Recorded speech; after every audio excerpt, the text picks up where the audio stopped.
बच्चों इस लेक्चर में मैं 11th क्लास की केमिस्ट्री के चैप्टर नंबर 8 जिसका नाम है कार्बनिक रसायन कुछ मूल सिद्धांत और तकनीकें, इस चैप्टर के दो महत्वपूर्ण टॉपिक कार्बनिक यौगिकों का वर्गीकरण और क्रियात्मक समूह it means classification of organic compounds and functional group को पढ़ाने जा रहा हूँ। तो बच्चों आप अपनी कॉपी और पेन के साथ रेडी हो जाएं मेरे साथ इस चैप्टर के नोट्स तैयार करने के लिए। बच्चों मेरा नाम मुकेश कुमार है और ये मेरा प्यारा सा यूट्यूब चैनल है मुकेश केमिस्ट्री लेक्चर, जिसके माध्यम से आप हमें देख पा रहे हैं। तो बच्चों चलो स्टार्ट करते हैं।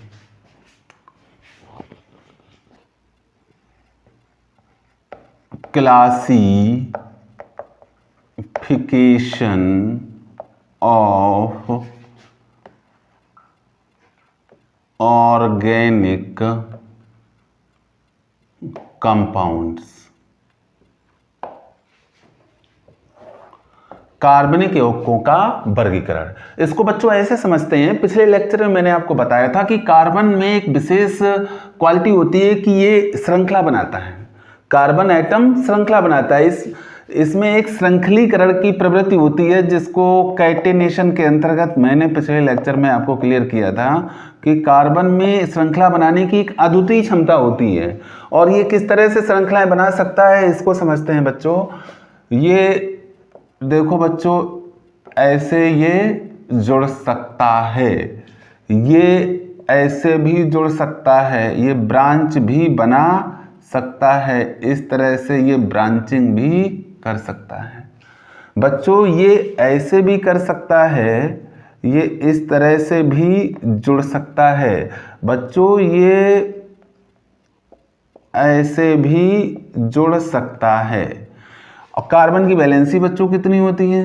वैलेंसी, कार्बन की वैलेंसी 4 होती है। कार्बन की वैलेंसी 4 होती है, मतलब इसके पास 4 एकल सहसंयोजक बॉन्ड होते हैं। अब बच्चों जरा इनसे कंपाउंड बना के देखते हैं। बच्चों यहाँ पर वैलेंसी में 4 करनी है तो 1 यहाँ पे है, 2 3 4, इसी तरह से यहाँ 2 है, 3 4 3 4 3 4 3 4 3 4 और 1 है 2 3 4।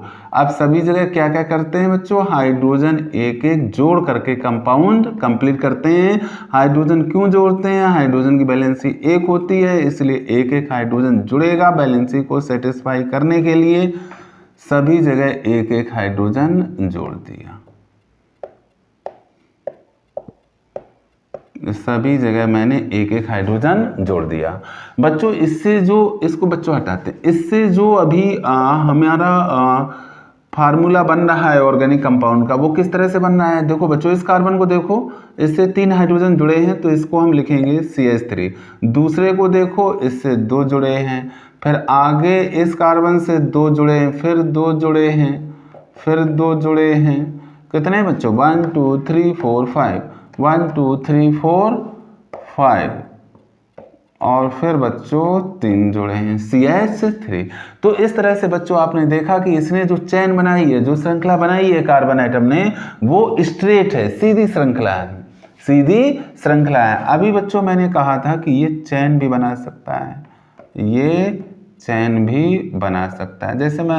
जैसे सपोज करो मैंने इसको ले लिया तो यहाँ ये चैन भी बना सकता है, 1 नहीं 2 3 4 कितनी भी चैन ये बना सकता है। अब यहाँ अगर हम बैलेंसी कंप्लीट करें तो बच्चों देखो, यहाँ एक हाइड्रोजन, यहाँ इस तरह से हाइड्रोजन यहाँ भी अटैच होंगे। 4 बैलेंसी हमें करनी है कार्बन की, यहाँ एक इधर, इधर एक, यहाँ इस तरह से आपको बैलेंसी इसको हटा के यहाँ जोड़ लेते हैं। इसको ऐसे आपको बैलेंसी इसकी कंप्लीट करानी है और इसको आगे बढ़ा के ऐसे जोड़ लो तो इससे भी 2 हाइड्रोजन आपको जोड़ने हैं, इससे एक जोड़ना। कुल मिला के कार्बन की बैलेंसी आपको 4 करनी है। अब देखिए इससे जो कंपाउंड बन रहा है, जो ऑर्गेनिक कंपाउंड बन रहा है, उसको देखो, इस कार्बन से 3 हाइड्रोजन है तो मैंने कर दिया CH3, फिर 2 2 हैं CH2 सिंगल बॉन्ड CH2 फिर CH। अब यहाँ देखो बच्चों साइड चेन है, ये CH2 है, single bond CH2 single bond CH3, फिर बच्चों CH2 है, फिर CH है, फिर सिंगल बॉन्ड CH3 है, फिर CH2 है और फिर सिंगल बॉन्ड CH3 है। तो बच्चों यहाँ पे आप देख रहे हैं कि कार्बन एटम क्या कर रहा है, कार्बन एटम खुली श्रृंखला बना रहा है, ओपन चेन बना रहा है। क्या बना रहा है बच्चों? ओपन चेन बना रहा है, खुली श्रृंखला बना रहा है, खुली श्रृंखला, ओपन चेन बना रहा है। अब यहाँ पे बच्चों देखिए, यहाँ पर मैंने जो लिख रखा है कि कार्बन इस तरह से भी क्लोज चेन बना सकता है। अब यहाँ कार्बन की वैलेंसी अगर हम देखें तो यहाँ दो दो हैं, यानी कि दो वैलेंसी जिसकी क्या है, फ्री है, फ्री वाली लगा देते हैं। अब इनसे हम जोड़ेंगे एक एक हाइड्रोजन, इस तरह से मैंने जोड़ दिया हाइड्रोजन। तो बच्चों क्या बना, इसको भी देखते हैं। CH2 single bond CH2 single bond CH2 single bond CH2 और इसको यहाँ से जोड़ देंगे। तो इस तरह से ये ऑर्गेनिक कंपाउंड बन गया। अब अगर इसको देखें तो यहाँ देखो दो दो वैलेंसी यहाँ पर भी इसकी फ्री है, इस तरह से दो दो वैलेंसी हम यहाँ पर भी इसकी क्या करेंगे, सेटिस्फाई कराएंगे। ऐसे इसको देख लो बच्चों, इसको हम ऐसे कर लेते हैं, इस तरह से वैलेंसी एडजस्ट कर लेते हैं और यहाँ पर ऐसे कर लो, एक H यहाँ, एक H यहाँ, एक H यहाँ, एक यहाँ, दो, प्रत्येक कार्बन से दो दो हाइड्रोजन जुड़ेंगे, दो दो हाइड्रोजन मैंने जोड़ दिए। ये अलग कंपाउंड है बच्चों, ऊपर वाला अलग है। अब देखो बच्चों यहाँ बना क्या, देखो ये हो गया CH2 single bond CH2 single bond CH2 single bond CH2 single bond CH2 और इसको जोड़ दिया इससे ये आ गया।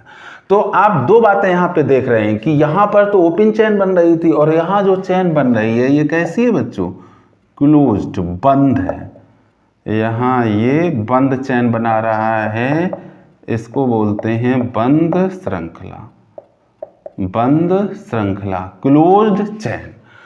तो बच्चों यहां से यही फैक्ट क्लियर होता है कि कार्बन जो है ये दो तरह के कंपाउंड बनाता है। एक वो कंपाउंड बनाता है जिसमें कार्बन की चेन ओपन रहती है, दूसरे वो कंपाउंड बनाता है जिसमें कार्बन की चेन क्लोज होती है, मतलब उसके दोनों सिरे एक दूसरे से जुड़े होते हैं। तो कार्बनिक यौगिकों को मुख्य रूप से दो भागों में बांटा गया है, खुली श्रृंखला वाले यौगिक, नंबर सेकंड बंद श्रृंखला वाले यौगिक। खुली श्रृंखला वाले यौगिकों को हम अचक्रीय यौगिक भी कहते हैं, बंद श्रृंखला वाले यौगिकों को चक्रीय यौगिक कहते हैं, क्योंकि इसमें चक्र बनता है। क्या बनता है? चक्र बनता है। चक्र बनने का मतलब है कि दोनों सिरे एक दूसरे से जुड़े रहते हैं। तो बच्चों इसका स्क्रीनशॉट लो, फिर इसके बाद मैं इसको समझाता हूं। ठीक बच्चों,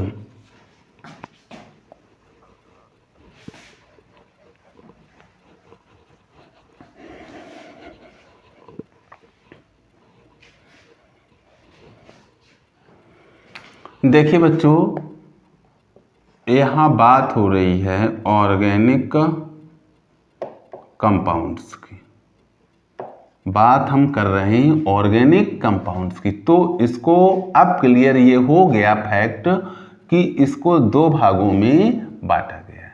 कितने भागों में बांटा गया? दो भागों में। पहला भाग खुली श्रृंखला वाले यौगिक, यानी कि open chain compounds, open chain compounds. दूसरे कौन से compounds? Closed chain. Chain means बच्चों श्रृंखला होता है, ओ क्लोज्ड चेन कंपाउंड्स। अब बच्चों ओपन चेन कंपाउंड्स का दूसरा नाम है, अभी मैंने बताया अचक्रीय, साइक्लिक, साइक्लिक कंपाउंड्स, अचक्रीय यौगिक। और इनको बच्चों कहते हैं चक्रीय साइक्लिक कंपाउंड्स, इनको बच्चों बोलते हैं साइक्लिक कंपाउंड्स। इनका बच्चों एक और नाम है एलिफैटिक कंपाउंड्स। इनका एक और नाम है एलिफैटिक कंपाउंड्स। अब बच्चों क्लोज्ड चेन कंपाउंड्स यानी कि साइक्लिक कंपाउंड्स, इनको दो भागों में बांट दिया गया है। दो भागों में बांट दिया गया। एक तो वो कंपाउंड हैं जिनमें एक विशेष प्रकार की गंध पाई जाती है, इनको बच्चों कहते हैं एरोमेटिक यौगिक। Aromatic compounds. और इनको बच्चों कहते हैं एलिसाइक्लिक कंपाउंड्स।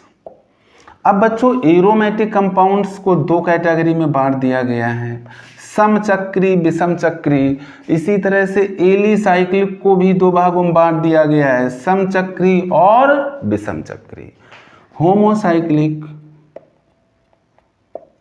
Homocyclic compounds.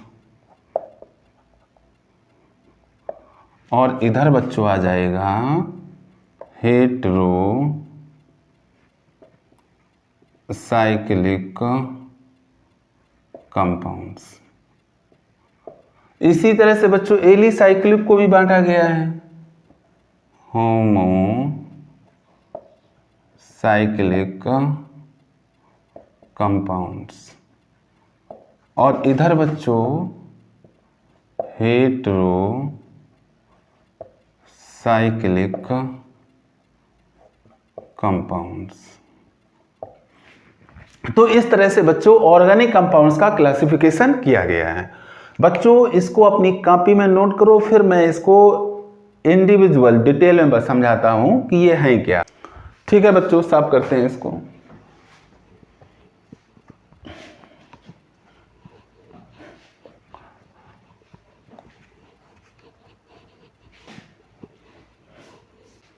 तो वही सारी बातें बच्चों मैंने इसमें डिस्क्राइब की हैं। ओपन चेन कंपाउंड्स वे कार्बनिक यौगिक जिनमें कार्बन परमाणु खुली श्रृंखला में व्यवस्थित रहते हैं, खुली श्रृंखला वाले यौगिक कहलाते हैं। या मैंने जो यौगिक बनाए हैं इनमें कार्बन चेन खुली हुई है, इसके दोनों सिरे खुले हैं। बसी यौग को यानी कि फैटी एसिड्स में कार्बन एटम्स खुली श्रृंखला में व्यवस्थित रहते हैं। जो फैटी एसिड्स होते हैं उनमें कार्बन एटम्स खुली श्रृंखला में व्यवस्थित रहते हैं। अतः वैज्ञानिक हाफमैन नामक वैज्ञानिक ने खुली श्रृंखला वाले यौगिकों की तुलना बसी अम्लों से करते हुए इनका नाम एलिफैटिक यौगिक यानी कि एलिफैटिक कंपाउंड्स रखा। एलिफैटिक क्या है? एलिफैटिक शब्द की उत्पत्ति ग्रीक शब्द एलिफर से हुई है और एलिफर का मतलब होता है फैट। फैट मीन्स वसा। इस वजह से इनको एलिफैटिक कंपाउंड्स नाम दिया गया। अब इसके बाद क्लोज्ड चेन कंपाउंड्स वे कार्बनिक यौगिक जिनमें कार्बन परमाणु बंद श्रृंखला में व्यवस्थित रहते हैं, बंद श्रृंखला वाले यौगिक कहलाते हैं। जैसे मैंने यहाँ पे एग्जांपल्स दिए हैं, ये बेंजीन है, ये फिनॉल है, ये साइक्लोब्यूटेन है, ये साइक्लोपेंटेन है। बच्चों इसे नोट करो। ठीक, साफ करते हैं बच्चों। अब जरा बंद श्रृंखला वाले कंपाउंड्स का डिस्कशन करते हैं थोड़ा। इसमें मैंने आपको बेंजीन बना कर दिया है, साइक्लोब्यूटेन बनाया, साइक्लोपेंटेन बनाया। आपके दिमाग में क्वेश्चन आ रहा होगा कि इनका नाम कैसे लिखा जाएगा। तो बच्चों केमिस्ट्री में कुछ चीज़ें हैं जिनको समझ लो। केमिस्ट्री में अगर एक पड़ी लाइन बना दी जाती है तो इसका मतलब होता है बच्चों, ये पड़ी लाइन नहीं रह जाती है। इसका मतलब ये होता है कि इसके दोनों कॉर्नर पर एक एक कार्बन है, दोनों कॉर्नर पर एक एक कार्बन है और उस कार्बन से तीन तीन हाइड्रोजन जुड़े हुए हैं, तीन तीन हाइड्रोजन जुड़े हैं, तभी कार्बन की वैलेंसी कंप्लीट होगी। कार्बन की वैलेंसी 4 होती है, एक तो इस बॉन्ड से कंप्लीट हो रही है और 3 कंप्लीट करेंगे हाइड्रोजन। तो एक पड़ी लाइन का मतलब होता है CH3 बॉन्ड CH3। अगर यहाँ पर हम इस तरह से ऐसे बना दें तो केमिस्ट्री में इसका मतलब है यहाँ पे CH3 है, यहाँ पर CH2 है, यहाँ पर CH3 है। अब अगर थोड़ा और बढ़ाते जाएं, हम इसको ऐसे बना दें, तब अब इसका मतलब है कि जितने भी आपको कॉर्नर दिख रहे हैं सभी पर एक एक कार्बन है, सभी पर एक एक कार्बन है। अब बैलेंसी का ध्यान रखेंगे आप, कार्बन की बैलेंसी 4 होती है, एक वैलेंसी के लिए एक हाइड्रोजन चाहिए हमको। ध्यान रखो यहाँ पर एक वैलेंसी है कार्बन के पास, तो इसको 3 हाइड्रोजन चाहिए। यहाँ कार्बन के पास 2 वैलेंसी है, एक बॉन्ड ये एक बॉन्ड ये, तो इसको 2 हाइड्रोजन चाहिए। यहाँ पर एक बॉन्ड ये एक बॉन्ड ये, इसका मतलब इसको 2 हाइड्रोजन चाहिए और इसको 3 हाइड्रोजन चाहिए। अब बच्चों इसको हम ऐसे भी लिख सकते हैं, जब इस तरह से हम चतुर्भुज बना देते हैं तो ये चतुर्भुज केमिस्ट्री में नहीं होता है। अब इसमें देखिए बच्चों 4 कॉर्नर बना दिए मैंने, तो इसका मतलब है कि सभी कॉर्नर पर एक एक कार्बन है और इन सारे कार्बन्स के पास अभी 2-2 वैलेंसी हैं, मतलब कार्बन की अभी 2 वैलेंसी खाली पड़ी हुई हैं। तो इसका मतलब है सभी से 2-2 हाइड्रोजन जुड़ेंगे, 2-2 हाइड्रोजन जुड़ेंगे। तो ये इसका मतलब है केमिस्ट्री में लाइनिंग का। अब बच्चों यहाँ पर आपने देखा कि ये ओपन चेन था, ये ओपन चेन था, ये ओपन चेन था और ये हो गया क्लोज्ड चेन, ये हो गया क्लोज्ड चेन। हालांकि इसको आप स्ट्रेट कर सकते हैं, सीधा कर सकते हैं, इसको भी स्ट्रेट कर सकते हैं, लेकिन इसको नहीं कर सकते क्योंकि यहाँ दोनों सिरे एक दूसरे से ज्वाइंट हो गए। अब इस तरह के कंपाउंड्स का नाम कैसे लिखते हैं बच्चों, इन्होंने एक चक्र बना लिया है। चक्र के लिए साइकिल वर्ड यूज होता है। अब ये चक्री यौगिक हो गया, कैसा यौगिक हो गया, चक्री। तो इसके लिए वर्ड यूज करेंगे साइक्लो। जो क्लोज्ड चेन कंपाउंड्स होते हैं उनका नाम लिखने के लिए कौन सा वर्ड यूज करते हैं, साइक्लो। अब इसके बाद इसके कार्बन काउंट करो, 1 2 3 4, 4 कार्बन हैं। तो 4 कार्बन के लिए मैंने बताया था वर्ड आता है ब्यूट, और सिंगल बॉन्ड सभी में लगा हुआ है कार्बन कार्बन के बीच में, तो सिंगल बॉन्ड के लिए सफिक्स आता है एन। तो बच्चों इसका नाम हो जाएगा साइक्लोब्यूटेन, साइक्लोब्यूटेन। समझ में आया बच्चों आपके। अब देखिए बच्चों, अगर हम इसमें बना दें ट्राइंगल, तो मैथ में तो ये ट्राइंगल हो गया, लेकिन केमिस्ट्री में अब ये ट्राइंगल नहीं है। इसका मतलब है कि जितने इसमें कॉर्नर हैं सभी कॉर्नर पर एक एक कार्बन लगा हुआ है, और कार्बन जब एक एक आप लगा देते हैं तो यहाँ पे कार्बन की 2 वैलेंसी ही अभी सेटिस्फाई हो रही हैं, अभी इसकी 2 वैलेंसी फ्री हैं। इसका मतलब है कि इन तीनों कार्बन से 2-2 हाइड्रोजन आपको अटैच कराने हैं। तो इसका मतलब है कि ये एक क्लोज चेन कंपाउंड बन गया, CH2 CH2 CH2। तो ये एक साइकिल बन गई है। अब जब इसका नाम लिखेंगे तो चूंकि ये चक्रीय यौगिक हो गया है, तो इससे पहले नाम लिखने के लिए क्या वर्ड जोड़ेंगे, साइक्लो। कार्बन काउंट करेंगे 1 2 3, 3 कार्बन है, 3 कार्बन के लिए वर्ड आएगा प्रोप। सिंगल बॉन्ड है कार्बन कार्बन के बीच में, तो इसका नाम हो गया साइक्लोप्रोपेन। तो बच्चों ये बात आप ध्यान से समझ लीजिए। इसी तरह से अगर हम यहाँ पे इस तरह की स्ट्रक्चर बना दें तो आप इसको पंचभुज बोलेंगे मैथ में, लेकिन केमिस्ट्री में ये पंचभुज नहीं है। इसका मतलब क्या है समझो, जितने कॉर्नर हैं सभी कॉर्नर पर एक एक कार्बन है, और इस कार्बन की बैलेंसी को सेटिस्फाई कराने के लिए सभी से 2-2 हाइड्रोजन जुड़े हुए हैं। इसका मतलब ये होता है, पंचभुज जहाँ बना होता है उसका मतलब ये है। अब इसका नाम जब लिखोगे बच्चों, अब इसका नाम लिखो, कौन सा वर्ड यूज करेंगे, साइक्लो। कार्बन देखो 5 कार्बन है, 5 कार्बन के लिए पेंट एन, साइक्लोपेंटेन। इसका नाम हो गया साइक्लोपेंटेन। तो इस तरह से साइक्लिक कंपाउंड्स के नाम लिखे जाते हैं बच्चों। इसको ध्यान से आप समझ लो, इसे नोट कर लो, फिर इसके बाद मैं बेंजीन को डिस्कस कर रहा हूं। ठीक है बच्चों, अब बेंजीन को लेते हैं, बेंजीन को देखते हैं ये क्या है। देखिए बच्चों, बेंजीन का हम जो फार्मूला बनाते हैं, रिंग स्ट्रक्चर बनाते हैं, वो इस तरह से ऐसे बनाते हैं। इसका मतलब ये होता है बच्चों कि जितने कॉर्नर हैं सभी कॉर्नर पर एक एक कार्बन है। कुल मिला के इसमें 6 कार्बन है, तो कार्बन कुल मिला के इसमें 6 कॉर्नर हैं, तो कार्बन हो गए 6। अब बैलेंसी बच्चों देखो, यहाँ पर जितने भी कार्बन हैं सभी के पास 3-3 बॉन्ड हैं, यानी कि 4 बैलेंसी अभी कंप्लीट नहीं हो रही है। तो इसको कंप्लीट कराने के लिए सभी से एक एक हम जोड़ देंगे हाइड्रोजन, एक एक जोड़ देंगे हाइड्रोजन। तो अब काउंट करो, अब सभी कार्बन की बैलेंसी यहाँ कंप्लीट हो गई। ऐसा करने के लिए हमने हाइड्रोजन जोड़े 6, तो बेंजीन का अणुसूत्र होता है C6H6, यानी कि बेंजीन का जो रिंग फार्मूला है वो वास्तव में इस तरह से बनता है,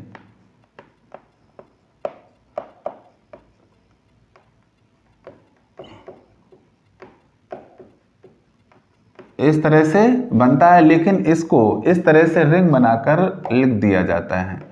और इसका मतलब बच्चों यही होता है जो मैंने ये बना रखा है, इसका मतलब ये होता है, लेकिन इसको इस तरह से लिखा जाता है, इसका मतलब C6H6।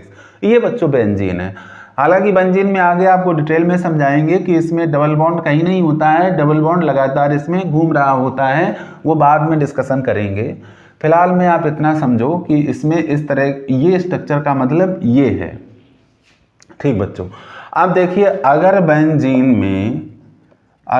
इस बेंजीन में हम किसी कार्बन से एक OH जोड़ दें तो OH तभी जुड़ेगा जब वहाँ से एक वैलेंसी फ्री होगी, यानी कि एक वैलेंसी फ्री होने का मतलब एक हाइड्रोजन ये हम हटाएंगे वहाँ से, तो उसकी जगह जोड़ेंगे OH।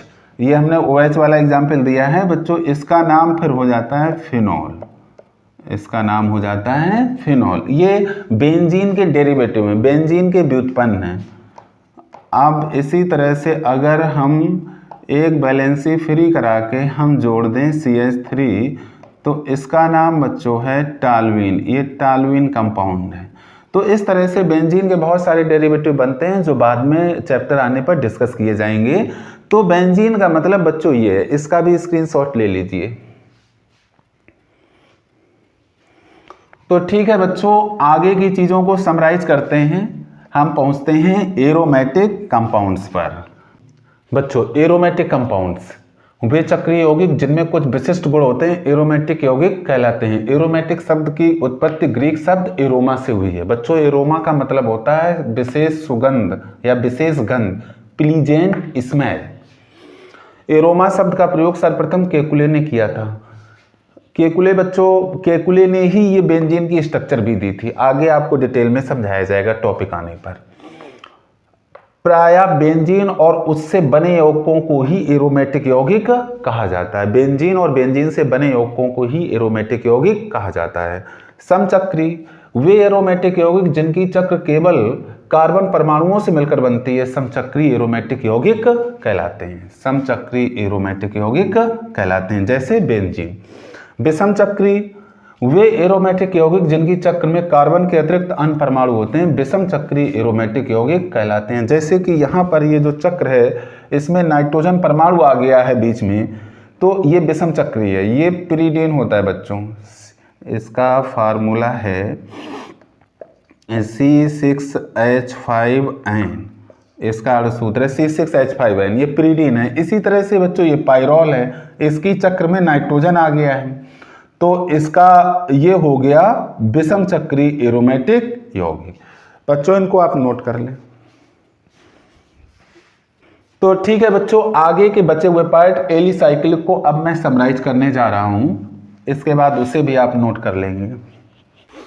अब बच्चों एलिसाइक्लिक यौगिक, एलिसाइक्लिक कंपाउंड्स वे चक्रीय यौगिक जिनके गुण एलिफैटिक यौगिकों के समान होते हैं, एलिसाइक्लिक यौगिक कहलाते हैं। एलिसाइक्लिक वर्ड दो वर्डों से मिलकर बना है, एलिफैटिक प्लस साइक्लिक।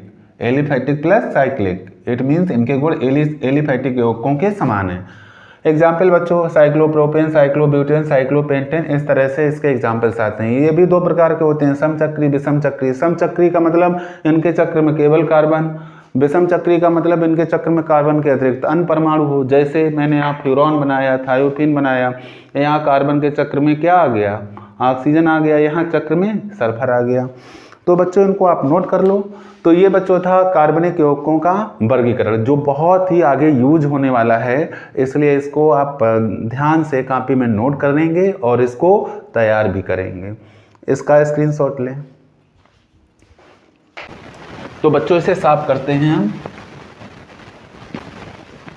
और अगला टॉपिक लेते हैं फंक्शनल ग्रुप। फंक्शनल ग्रुप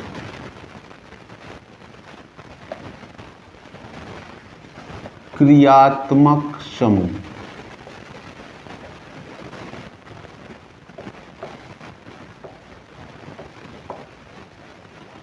सबसे पहले बच्चों इसको डिफाइन कर लेते हैं। कार्बनिक, यहां बच्चों बात हो रही है कार्बनिक यौगिकों की, कार्बनिक यौगिक में उपस्थित परमाणु या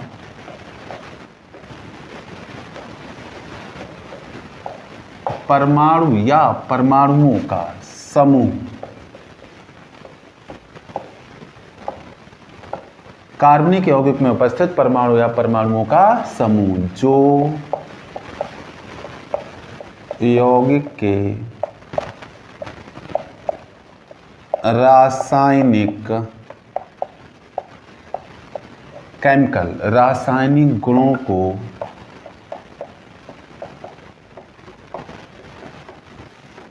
निर्धारित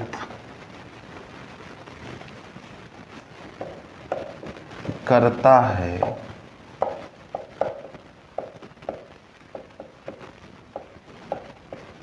क्रियात्मक समूह कहलाता है। बहुत ही इंपॉर्टेंट होने वाला है क्रियात्मक समूह, बिना इसके आगे अभी आपको कुछ भी समझ में नहीं आएगा, इसलिए इसको समझ लें। कार्बनिक यौगिक में उपस्थित परमाणु या परमाणुओं का समूह, या तो परमाणु होगा या परमाणुओं का समूह जो यौगिक के रासायनिक गुणों को निर्धारित करता है, यानी कि यौगिक की केमिकल प्रॉपर्टीज को निर्धारित करता है।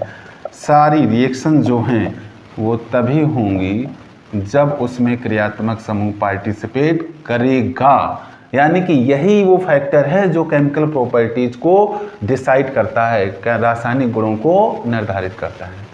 कौन कौन से क्रियात्मक समूह आपसे मिलने वाले हैं, पहले उनको मैं आपको समराइज किए दे रहा हूं, उनसे आपका इंट्रोडक्शन करा दे रहा हूं।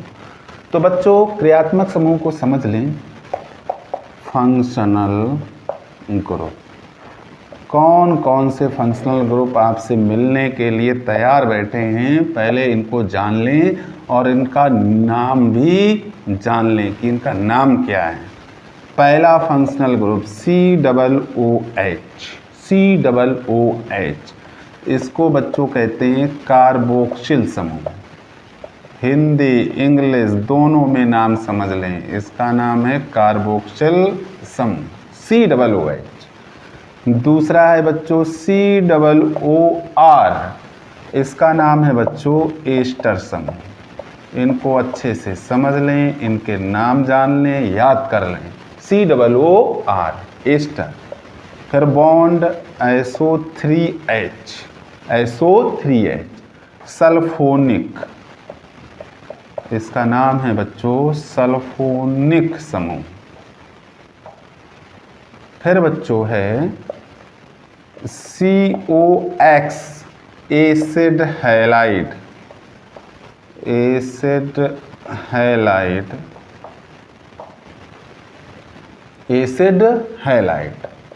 फिर CONS2 एमाइड, एसिड हैलाइड के बाद एमाइड। फिर इसके बाद है बच्चों CHO aldehyde,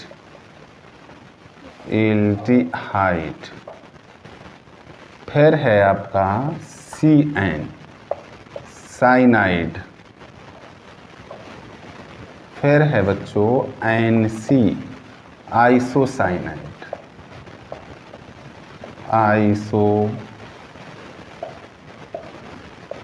isocyanide.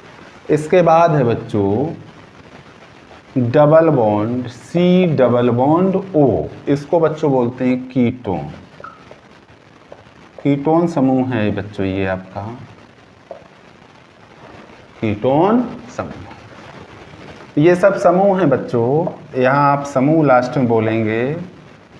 Acid halide समूह, एमाइड समूह, सबके लास्ट में समूह जोड़ लेंगे, आइसोसाइनाइड समूह, कीटोन समूह। इसके बाद बच्चों आता है बॉन्ड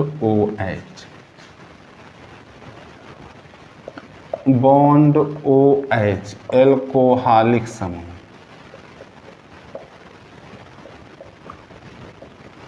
एल्कोहलिक समूह या एल्कोहल समूह। तो बच्चों अभी तक मैंने कितने फंक्शनल ग्रुप लिखे? 1 2 3 4 5 6 7 8 9 एंड 10। COOH कार्बोक्सिल समूह, COOR एस्टर समूह, SO3H सल्फोनिक समूह, COX एसिड हैलाइड समूह, CONH2 एमाइड समूह, CHO एल्डिहाइड, CN साइनाइड और NC अगर हो जाए तो आइसोसाइनाइड समूह, आइसो जुड़ जाएगा, CO कीटोन समूह, OH एल्कोहलिक समूह। अब आगे बढ़ते हैं बच्चों, अब आगे बढ़ते हैं 11 नंबर पर रखते हैं NH2, इसको बोलते हैं बच्चों एमीन समूह। फिर लिखते हैं बच्चों 12 नंबर पे लिखते हैं single bond O single bond, single bond O single bond, इसको बोलते हैं बच्चों ईथर, ईथर समूह या ईथरीय समूह, इसको बोलते हैं बच्चों ईथरीय समूह, या इसको बच्चों बोला जाता है ऑक्सी समूह, ऑक्सी समूह के नाम से भी इसको जानते हैं। नंबर 3 पे NO2 नाइट्रो समूह, इसका नाम है बच्चों नाइट्रो समूह। और नंबर 4 पे bond NO, bond NO nitroso समूह, नाइट्रोसो समूह। बच्चों इन क्रियात्मक समूहों में किसका क्या नाम है, किसका क्या फार्मूला है और किसका क्या क्रम है, मैंने इन सारे फंक्शनल ग्रुप्स को उनके क्रम में ही लिखा हुआ है, किसका बरीता क्रम हाई है, किसका बेलो है। इस सब की ज़रूरत नॉमेनक्लेचर में IPSC सिस्टम में पढ़ने वाली है और अगला लेक्चर IPSC सिस्टम पर ही है हमारा, तो आप इनको लर्न करेंगे, इनके फार्मूले, इनका नाम और इनका बरीता क्रम। सबसे उच्च बरीता क्रम में होता है कार्बोक्सिल समूह, ये बरीता क्रम में ही लिखे हुए हैं। तो बच्चों इनको नोट कर लें। और जिन बच्चों को R और X की मीनिंग नहीं समझ में आ रही है तो R बच्चों है एल्किल, R को बोलते हैं एल्किल। मैंने बताया था एल्किल का सामान्य सूत्र CnH2n+1 यानी मेथिल, एथिल, प्रोपिल, ब्यूटिल, इस तरह से इसके मेंबर आते जाएंगे। X हैलोजन है, इसका मतलब होता है FClBrI, FClBrI, ये हैलोजन का कॉमन सिंबल है X, इसके जगह पे F भी होगा, Cl भी होगा, Br भी होगा और I भी होगा। तो बच्चों इसे आप नोट कर लें, इसका स्क्रीनशॉट ले लीजिए बच्चों। तो बच्चों अब इस लेक्चर को यहीं पे समाप्त करते हैं और उम्मीद करते हैं कि आप इसको तैयार कर लेंगे, अपनी कॉपी में लिख लेंगे। और ऐसे बच्चे जो फर्स्ट टाइम लेक्चर का सामना कर रहे हैं वो चैनल को जल्दी से जल्दी सब्सक्राइब कर लेंगे, जिससे कि उनकी केमिस्ट्री इम्प्रूव होना स्टार्ट हो जाए। Thank you so much.